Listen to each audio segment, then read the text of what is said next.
Salutations everybody, it is Matty here today with a Bethesda discussion video. This time around we're going to be talking about Bethesda's final announcements in 2017 and the fan reception surrounding it. Naturally, Pete Hines teased in an interview that Bethesda had some extra game to announce this year. Turns out those brand new announcements were Doom on the Switch coming out this holiday and Wolfenstein 2 on the Switch coming out next year.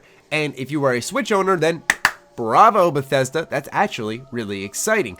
But the fan reception around it, of course, wasn't all positive, and there's two reasons for that. Number one, not everyone owns a Switch, not everybody cares about a Switch, and I totally understand that. Not everyone's excited about Doom or Wolfenstein, that's your own opinion. Totally understand and respect that.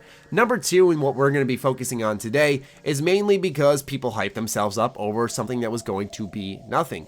Nothing Pete Hines said in the interview indicated this was going to be a big game announcement. Nothing in the interview indicated that this was going to be a brand new IP, anything along those lines. And it was quite obvious that it wouldn't have been that, just given the time frame for the announcement.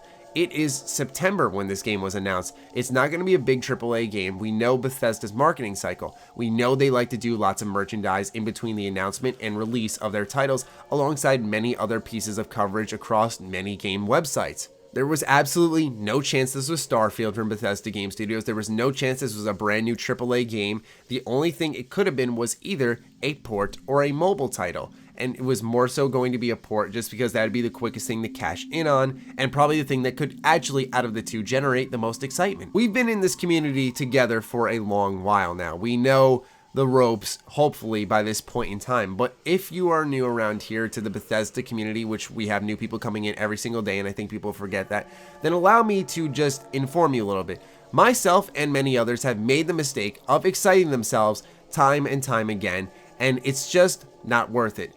Take the information at face value. So what Pion said was, we have one unannounced game. Okay, cool. One unannounced game. That doesn't mean that it's going to be a new IP. You don't want to think too much, because that becomes your biggest enemy, and then all of a sudden you overhype yourself, and then it could be something that you might actually be excited for, like Doom on the Switch, which as a Switch owner I'm very excited about. But if you're overexcited thinking it's going to be something huge and it's not, then all of a sudden this announcement really sucks, doesn't it? Like I said, man, if you don't like Doom, if you don't like Wolfenstein, or you don't own a Switch, I understand the disappointment or the lack of caring of the announcement. That's totally understandable. And I should clarify before going any further, I'm not directly saying, hey, if you didn't like this announcement, it's your fault. No, not at all, not whatsoever. What I'm more so saying is hype control here. That's the focus of this video. It's something that we tend to actually lose focus of often in the community, and I just wanted to circle around back to that topic for those who lost themselves a little bit. If you're legitimately upset over the announcement because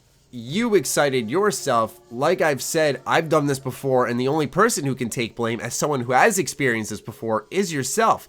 And it comes from control within the community ourselves. We gotta sit there and realize, okay, let's be realistic.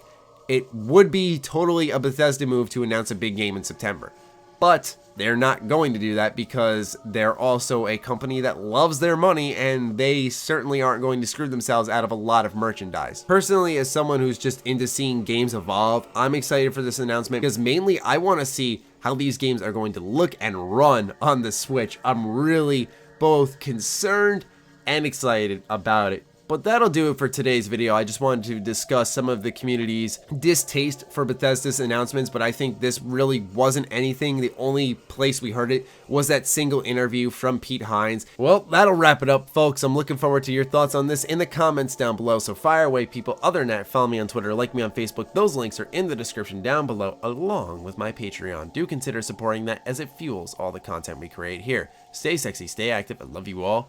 Peace.